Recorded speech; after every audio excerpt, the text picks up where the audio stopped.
1 terabyte এখানে দেখেন লেখা আছে ক্যাপাসিটি দেখেন 932 জিবি। 932 জিবি বলতে এটা হলো আমার হার্ড ডিস্ক। এখানে হলো আপনার 1 টেরাবাইট বলতে আপনার 1000 থাকে, সো সব জায়গায় দেখবেন কিছু না কিছু কম থাকে, সো আমার এখানে 932 দেখা যাচ্ছে। অ্যান্ড এখানে হলো আপনার সি ড্রাইভে কি কি আছে, সি ড্রাইভ হলো আমার এসএসডি কার্ড। এসএসডি কার্ড হলো দেখেন আমার 128 জিবি। এসএসডি কার্ড হলো আমার 128 জিবি। এন্ড কিছু কম দেখায়, এন্ড এখানে দেখা যাচ্ছে দেখেন 119 জিবি, মানে অ্যাভেলেবল আছে হলো আমার 119 জিবি। এন্ড নিচে দেখেন টাইপ দেখা যাচ্ছে এসএসডি কার্ড। সো বুঝতে পারলেন যে আমার এই জিনিসটার মানে আর এসএসডি কার্ডে আপনার কি হয়, এসএসডি কার্ড নিলে হলো আপনার ল্যাপটপটা অনেক ফাস্ট থেকে অনেক রানিং থাকে এসএসডি কার্ডের কারণে। এন্ড আপনার ল্যাপটপে যদি এসএসডি কার্ড থাকে তাহলে কুত্তার মতো দৌড়াবে। সত্যি কথা বলতে যেটা মানে বাংলা ভাষায় যেটা বলা যায় সেটা হলো কুকুরের মতো দৌড়াবে, কুকুর যেমন দৌড়ে। সো এসএসডি কার্ডটা আমারটা নেওয়া হয়েছে আপনার কি নিছিলাম জানো, ট্রানসেট, হ্যাঁ ট্রানসেট নিছিলাম। সো ওটার দাম নিচ্ছিল হলো আপনার কত টাকা জানো, 2600 টাকা নিচ্ছিল। এটা হলো আপনার 128 জিবি। সো এই হলো আমার এটা হলো আমার এসএসডি কার্ড। এসএসডি কার্ড হলো আপনার 128 জিবি নিচ্ছি। অ্যান্ড এখানে হলো আপনার হার্ড ডিস্ক যেটা আমার পিসির সাথে ছিল, এটা হলো 1 টেরাবাইট। এটা হলো তোশিবার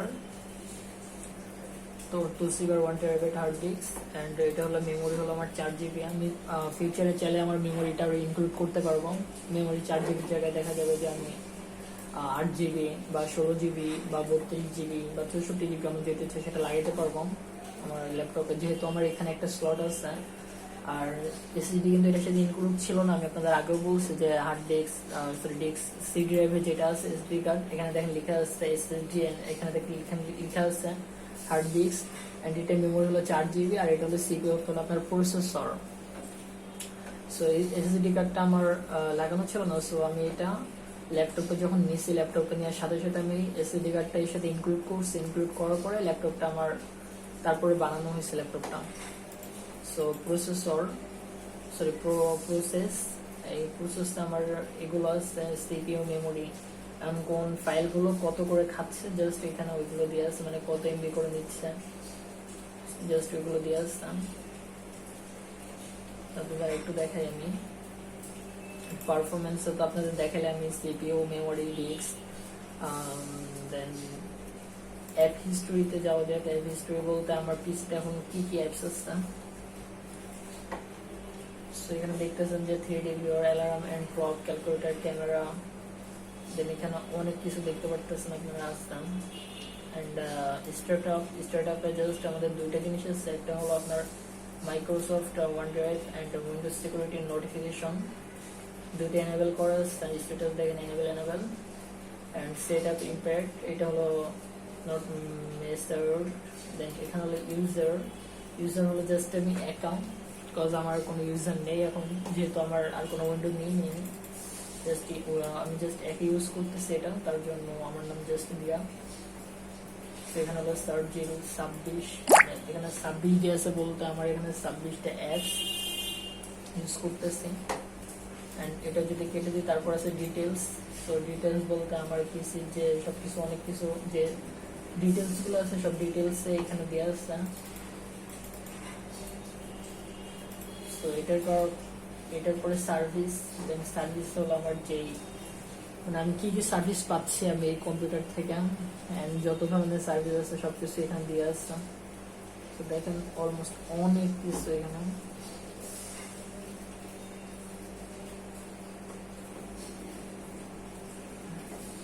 এন্ড পিসি মানে মোট কথা হলো যে আমার ল্যাপটপ খুবই একটা কুল একটা জিনিস, মানে আমার কাছে মোটামুটি ভালো লাগছে। এন্ড আমার আপনারা দেখতেছেন যে আমার ওই সাইডে একটা পিসি, এই সাইডে একটা পিসি, দুইটা পিসি। এন্ড এটা হলো আমার 3rd নম্বর ল্যাপটপ। আমার আরো একটা ল্যাপটপ আছে, ওইটা আপাতত এই রুমে নেই, ওইটা আরেকটা অন্য রুমে আছে। তো আপনাদের হলো আজকে আমি দেখালাম যে নতুন যে ল্যাপটপটা কিনে আপনাদের দেখালাম। এন্ড আপনাদের সাথে অনেক কিছু পরিচয় করে দিলাম যে আমার ল্যাপটপের এন্ড এখানে জাস্ট হলো আমার একটা মাত্র সফটওয়্যার, দেখেন এখানে জাস্ট আমার একটা মাত্র সফটওয়্যার ইনস্টল করা আছে। এন্ড এটার ডিসপ্লেটা হচ্ছে আমার কত 15 পয়েন্ট সামথিং, আর আদার্স অনেকগুলো ল্যাপটপ ছিল সেগুলোর ডিসপ্লে হলো মাত্র 14 পয়েন্ট সামথিং, এটা হলো 15.6 ডিসপ্লে এটার, তার মানে অলমোস্ট অনেক বড়। আর এখানে দেখেন এটার হলো ক্যামেরা দিয়ে আছে এন্ড সাইডে হলো স্পিকার। সো ফার্স্টে হলো আমি আমার ক্যামেরাটা অন করে আপনাদের দেখাই। সো এই হলো আমার ক্যামেরা, দেন ওপেন। সো এখানে আমার ফেসটা দেখা যাবে, দেখতে অতটা সুন্দর না, তাও দেখা যাচ্ছে। দেখেন যেহেতু আমি এটা রেকর্ড করতেছি এখানে কালো আসতেছে। সো যেহেতু এটা মনে হয় আপনার কত এমবিপিএস হবে, মানে কত মেগাপিক্সেলের ক্যামেরা হবে, এটা মনে হয় আপনার 512 বা কত বেশি মনে হয় না, আপনার 1 মেগাপিক্সেলের ক্যামেরা মনে হয় এটা হবে না, যেহেতু এত একটা বাজে একটা পারফরমেন্স দিচ্ছেন। সো আপনি যদি দেখালেন ক্যামেরা ক্যান্ড এসে আমি আমাকে এখানে যতটা কালো দেখাচ্ছে আমি বাস্তবে কিন্তু এতটাই কালো। এন্ড এখানে হলো ক্যামেরা সেটিং, এন্ড সেটিং হলো কোয়ালিটি। এখানে দেখেন 2MP 3MP 3MP তে দিয়ে দেখি কি অবস্থা হয়। আচ্ছা 3MP তে দিলে মনে হয় একটু ইনক্লুড হয়েছে, মানে আরেকটু মনে হয় ব্রাইটনেস বাড়ছে। সো আবার 3MP তে না দিয়ে আমি 2MP তে চলে যাই। 2MP 0.2MP 16:9, সো এটাতে চলে যাই। এটা মনে হয় আপনার সামনে পিছনে ওইটা জিনিসটা বুঝতেছে না। হ্যাঁ হ্যাঁ, আপনার যদি 0.3 থাকে সো এটা হলো আপনার একটু ক্লোজ থেকে দেখা যাবে এন্ড আপনার ডিসপ্লেটাও শর্ট হয়ে যাবে। এন্ড এটা যদি আপনি 2 করেন তাহলে ডিসপ্লেটা বড় হবে। দেখেন ডিসপ্লের যে সাইজ আছে সাইজটা কিন্তু বড় হয়ে গেছে। সো এটা দেখতেছেন। এন্ড এখানে হলো ফার্মিং গার্ড, এটা কি rule of thirds golden ratio, মানে এটা কি বুঝতেছেন আমি। এন্ড এটা হলো আমার টাইমার। এন্ড এটা হলো কোয়ালিটি, কোয়ালিটি হলো 360, তাহলে বুঝেন যে কত খারাপ। আর এটা হলো 480, 480 দিয়ে একটু বেটার হয়েছে, জাস্ট একটু দেখে নিই যে বেটার হয়েছে নাকি। বেটার হয় নাই, যেমন ছিল তেমনই আছে, কোনো কিছু বেটার হয় নাই। তাহলে আমার 480 লাভ কি হবো? 380 480, সো কোনো কিছু লাভ হয় নাই। এখানে ডিজিটাল ভিডিও স্টেবিলাইজেশন, এটা কি অফ করলে কি হবে? আচ্ছা এটা হলো আমার ফেসের দিকে একটা মার্ক করে রাখতাম যেন আমার ফেসটা কখনো গেটে না হয়। সো এখানে অটো করা ছিল, আমি অফ করে দিলাম। and related setting change over photo and video are saved. And আমি যদি চেঞ্জ করতে চাই যে কোথায় আমার ফটো এন্ড ভিডিও গুলো মানে সেভ হবে, সো আমি এখানে চেঞ্জ করতে পারি। এখানে দেখে choose whether camera can use location info, change privacy settings। So আমি এখানে কিছু চেঞ্জ করবো না, জাস্ট আপনাদের দেখাচ্ছি। এন্ড এখানে কি বলছে try out new experiment sorry একটু দূরে বসেছে তারপরে দেখতে প্রবলেম হচ্ছে।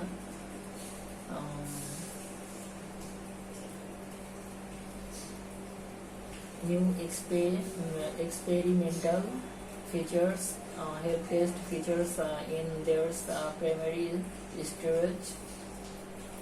The feature may change or be removed at any time, মানে এটা আমি যে কোনো সময় চেঞ্জ করতে পারবো এন্ড যে কোনো টাইম রিমুভ করতে পারবো।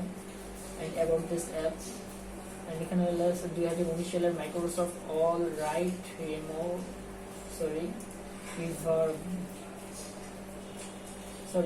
দূরে বসে আছে তো আমার এখানে ল্যাপটপে আমার ফেসটা কাছে দেখা যাচ্ছে, বিকজ ল্যাপটপের স্ক্রিনটা একটু জুম টাইপের আছে, বাট আমি অনেকটা দূরে বসে আপনাদের ভিডিওটা করে দিচ্ছি তাহলে আমাকে দেখতে পারবেন। আচ্ছা এখানে লেখা আছে reserve yes, then privacy system statement, not system statement, এখানে লেখা আছে ফিডব্যাক। সো আশা করি যে আপনাদের সেটিং এ অনেক কিছু দেখালাম। সো এটা কেটে দিয়ে আমি এখন কেটে দেওয়ার পরে এখানে যদি আমি একটা ক্লিক করি, ওয়েট দেখেন এখানে হলো একটা ক্লিক করা ছিল আমার আর আমার বাবার একটা পিকচার দেওয়া ছিল এখানে। যে এটা হলো যখন দোকানে ল্যাপটপটা কিনতে গেছিলাম তখন এটা আমি আর এটা বাবা, তো এটা পিকচারটা তোলা ছিল। আর এখানে যদি আমি আরেকটা ক্লিক করি, আরেকটা ক্লিক করে দেখা যায়, আরেকটা ক্লিক করলাম, ক্লিক করার পরে দেখেন এখানে অনেকটা কালো লাগতেছে আমাকে, যেহেতু কালোকে কালো লাগবে, সো এটা আমি ডিলিট করে দিই, don't show warning again, delete. What happened? Okay. And দেখেন এখানে হলো ক্লিক ফটো, অ্যান্ড এটার উপরে ভিডিও সিস্টেমটা আছে, সো এখানে ভিডিওটা দিলে ভিডিও অন হয়ে যাবে। চাপ দিয়ে দেখি, দেখেন আমার ভিডিওটা অন হয়ে যাচ্ছে। আমি যে আপনাদের সাথে ভিডিওটা রেকর্ড করতেছি